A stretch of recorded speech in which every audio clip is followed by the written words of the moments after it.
It was late afternoon, and the sun painted golden streaks across the trees in Fairview Park. The place buzzed with life, kids racing around the swings, joggers gliding along the trails, and couples sharing quiet conversations on benches. Jamir, a 16-year-old high school junior, walked along the gravel path with his backpack slung over one shoulder. He wasn't there to enjoy the park. It was just a shortcut on his way to pick up groceries for his mom. Halfway through the park, something unusual caught his attention. On a weathered wooden bench near the playground sat a small tan leather purse. It looked out of place, almost abandoned. Jamir paused. His instincts told him to keep walking. It wasn't his business. But curiosity, or maybe his sense of right and wrong, got the better of him. Looking around, he saw no one who seemed to be searching for anything. Slowly, he approached the bench and picked up the purse. It was light but sturdy, with a few scuffs on the corners. His heart beat a little faster as he unzipped the main compartment. Inside, he found a wallet, a set of keys, and a folded receipt. A driver's license peeked out of the wallet.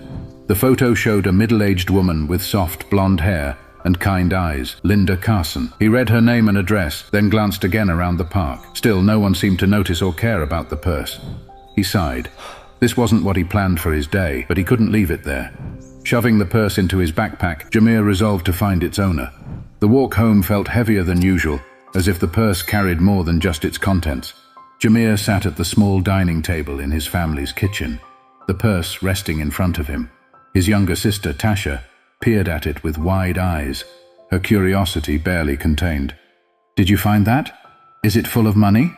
she asked, leaning closer. Jamir shook his head, pulling out the wallet to show her. "No, it belongs to someone. Linda Carson. Look, her ID's right here." Tasha wrinkled her nose. "So, what are you going to do with it?" "Return it," he said firmly, though the words felt heavier than he expected. It wasn't as simple as it sounded. His mum, wiping her hands on a dish towel after her shift, glanced over. "You're doing the right thing, Jamir. But be careful, okay? Not everyone trusts folks knocking on their door, especially not strangers." Jamir nodded. He knew what she meant, even if she didn't say it outright. But something in him couldn't let it go. Linda Carson had to be worried sick about losing her purse, especially with her ID and keys inside. The next morning, after double-checking the address, Jamir hopped on his bike. He pedaled through the neighborhood, the autumn air crisp against his face. As he rode, his nerves started to build. What if she didn't believe him? What if she thought he'd stolen it? The thought made him hesitate for a moment, but he pushed forward. He had made up his mind. When he reached Linda Carson's house, a modest brick home with a porch swing swaying gently in the breeze, he took a deep breath. Standing there with the purse in hand, he rang the doorbell and waited. The sound of hurried footsteps approached, and the door swung open to reveal Linda herself. Her expression shifted instantly, from suspicion to relief, and finally to gratitude. "Oh my goodness," she said, her voice trembling. "You have no idea how worried I've been." Jamir held out the purse. "I found it at the park. I figured you'd want it back." Linda took it from him, her hands shaking slightly. She opened it, checking the contents, then looked up at him with watery eyes. "Everything's here. You didn't take anything?" Jamir shook his head. "No, ma'am. I just wanted to make sure it got back to you." For a moment, Linda just stared at him, her expression unreadable. Then she smiled, a genuine warm smile that made Jamir feel lighter. "Thank you," she said softly. "Thank you so much." Linda stepped aside, gesturing for Jamir to come in. "Please, at least let me get you something to drink. You've gone out of your way to do this." Jamir hesitated, glancing at his bike parked by the sidewalk. "I'm okay, really. I just wanted to make sure you got it back." But Linda was insistent. "I won't take no for an answer. Just a moment of your time." Reluctantly, Jamir followed her inside. The house was cozy, filled with the scent of freshly brewed coffee and hints of lavender. Linda motioned for him to sit at the small kitchen table, and he did so awkwardly, unsure where to place his hands. She returned with a glass of lemonade and a small plate of cookies. "Here," she said, setting them in front of him. "It's the least I can do." As Jamir sipped the lemonade, Linda sat across from him, her eyes still scanning the purse in disbelief. "I was convinced it was gone forever. My whole life is in here. My ID, my cards, even a picture of my husband." She hesitated, her gaze lingering on the photo as her voice softened. He passed away a few years ago. I keep his picture with me everywhere I go. When I realized the purse was missing. Her words trailed off, and she pressed her lips together to stop them from trembling. Jamir shifted in his seat, uncomfortable yet empathetic. "I'm sorry about your husband," he said quietly. Linda smiled faintly, brushing a tear from the corner of her eye. "You've done more than you know, Jamir. I want to give you something for your trouble." She reached into the purse and pulled out a crisp $20 bill. Jamir's hands shot up in protest. "No, Mom, I can't take that. I didn't do it for money." "But you deserve it," she insisted. Jamir shook his head firmly. "My mom always says we should do the right thing, no matter what. I wanted to help." Linda studied him for a long moment, her expression shifting to one of quiet admiration. "Well," she said, tucking the bill back into her purse, "then maybe there's another way I can help you." Jamir blinked, confused. "What do you mean?" Linda didn't answer right away. Instead, she leaned back in her chair, a thoughtful look crossing her face. Linda tilted her head, studying Jamir as if trying to piece together a puzzle. "Tell me, Jamir, do you live around here?" "Yes, ma'am," he replied. "Just a few blocks over." She nodded, tapping her fingers lightly on the table. "And what about school? What grade are you in?" "I'm a junior at Riverdale High," he said. "It's okay, I guess. I've been thinking about college, but, well, it's not easy." Linda's brows lifted. "College? That's wonderful. What do you want to study?" Jamir hesitated, his fingers tracing the edge of the glass in front of him. "Engineering. I like building things, figuring out how stuff works. But my mom's already working 2 jobs and college is expensive." The room fell silent for a moment. Linda's expression softened, and a small smile played at the corners of her lips. "You remind me of my son," she said quietly. "Your son?" She nodded, her gaze drifting toward a framed photo on the mantel in the living room. Jamir followed her eyes to see a picture of a young man in a cap and gown. "His name was Kyle," Linda explained. "He passed away in a car accident 5 years ago. He was bright, just like you. Always had big dreams. He wanted to be an architect." Jamir shifted uncomfortably in his seat, unsure how to respond. "I'm sorry," he said finally, his voice barely above a whisper.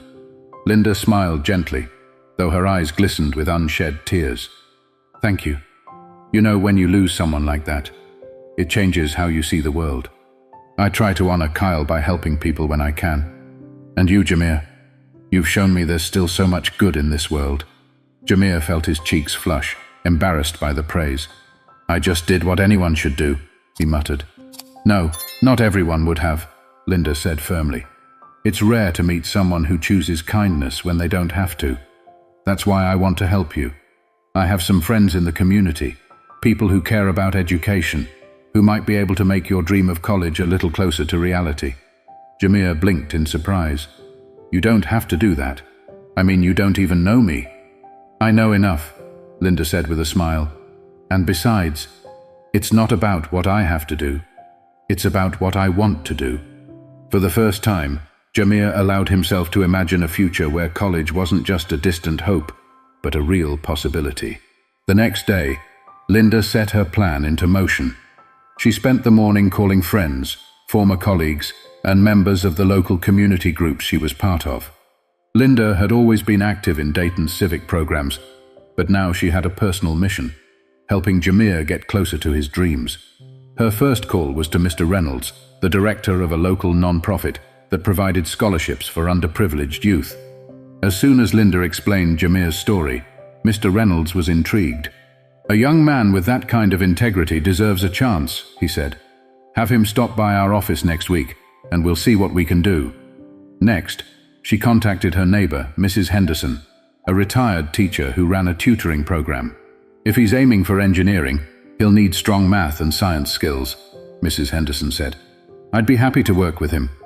By the end of the day, Linda had lined up several opportunities for Jamir: scholarship applications, free tutoring, and even a summer internship with a local architect. She couldn't remember the last time she'd felt so inspired. Meanwhile, Jamir had no idea what was unfolding behind the scenes. He spent his weekend helping his mum clean the house and playing video games with Tasha. trying not to think too much about Linda's promise. Part of him didn't want to get his hopes up. When Linda called on Monday evening, her voice was bright with excitement. "Jamir, can you stop by my house tomorrow? I've got some people I'd like you to meet." Curious and a little nervous, Jamir agreed. The next afternoon, he found himself sitting in Linda's living room, surrounded by people he didn't know, but who all seemed eager to support him. "Jamir, this is Mr. Reynolds," Linda said, introducing the man sitting to her left. "He runs a scholarship program and wants to help you with your college applications." Mr. Reynolds extended a hand, his smile warm and encouraging. "It's a pleasure to meet you, Jamir. From what Linda's told me, you've got a bright future ahead of you. Let's make sure you have the tools to reach it." Jamir's mouth fell open slightly. He shook Mr. Reynolds' hand, feeling a mix of gratitude and disbelief. "Thank you, sir," he said, his voice quiet but earnest. Linda gestured to another woman who beamed at Jamir. "And this is Mrs. Henderson. She's a retired teacher and an expert in math and science." Mrs. Henderson leaned forward. "Linda tells me you're interested in engineering. If you're willing, I'd love to help you sharpen your skills and prepare for college-level work." Jamir could barely process everything. This is amazing," he said, looking at Linda. "I don't even know what to say." "Say yes," Linda said simply. Over the next few weeks, Jamir's life took a remarkable turn. After school, he spent hours at Mrs. Henderson's dining table, poring over math problems and engineering concepts he'd only dreamed of understanding. Mrs. Henderson had a way of making even the hardest problems seem approachable, and Jamir found himself gaining confidence with each session. At the same time, Linda accompanied him to meetings at Mr. Reynolds' office. Together they worked on scholarship applications, crafting essays that highlighted Jamir's dedication and his dreams of becoming an engineer. For the first time, Jamir felt like the future wasn't just a distant idea. It was something he could reach out and touch. One day, Linda invited Jamir and his mum to dinner. Sitting at her kitchen table, Linda explained the progress Jamir was making. "Your son is incredible," Linda said, looking at Jamir's mum. "He's smart, kind, and determined. I have no doubt he's going to do great things." Jamir's mum, clearly moved, wiped a tear from her eye. "I always knew he had it in him," she said softly. "But it's hard, you know. Raising kids alone, working all the time. Sometimes it feels like you can't give them everything they deserve." Linda reached across the table and squeezed her hand. "You've done an amazing job. Jamir is who he is because of you. I'm just helping a little along the way." Weeks turned into months, and Jamir's hard work began to pay off.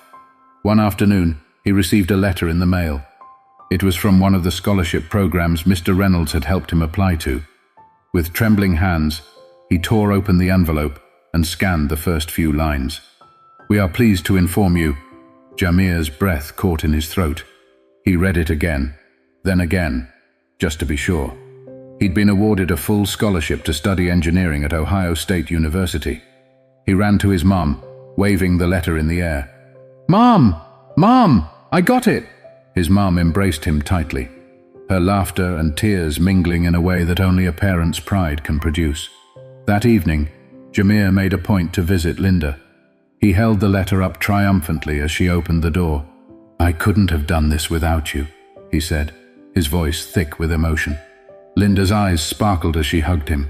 "No, Jamir, you earned this. All I did was help open the door. You're the one who walked through it." Jamir's story didn't just end with his scholarship. It became a source of inspiration for the entire community.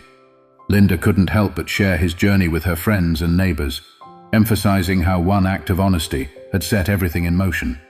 At a local town hall meeting, Linda recounted the story of Jamir returning her purse and how it had led to this incredible transformation. "It's not just about what Jamir did for me," she said to the small crowd. "It's about what we can do for each other when we choose kindness over doubt and action over indifference." Her words resonated with the audience. People began reaching out to Linda and Jamir, offering support in various forms. Some donated to the scholarship fund. Others volunteered to mentor students in the area. Even local businesses joined in, creating internships and part-time jobs for teens like Jamir who wanted to build a brighter future. Jamir, for his part, embraced the attention with humility. He often spoke at community events, sharing his story and encouraging other young people to believe in themselves. "It's not about where you start," he would say, standing tall in front of a crowd. "It's about what you're willing to do to get where you want to go, and the people who help you along the way." Linda, too, found a renewed sense of purpose. Helping Jamir had filled a void she hadn't realized was there. It was as though, in giving to someone else, she had found a way to heal her own wounds. One spring afternoon, as Jamir prepared to leave for his first semester at Ohio State, he stopped by Linda's house one last time. She greeted him with a tight hug and a care package filled with snacks, notebooks, and a framed photo of the two of them standing on her porch the day he got his scholarship letter. "Thank you, Ms. Carson," he said sincerely, "for everything." "No," Linda replied, her voice soft but firm. "Thank you, Jamir. You reminded me that the world is full of good people, and that we all have the power to make it a little brighter." As Jamir walked away, Linda watched him with a smile, knowing she had played a small part in shaping the incredible journey ahead of him.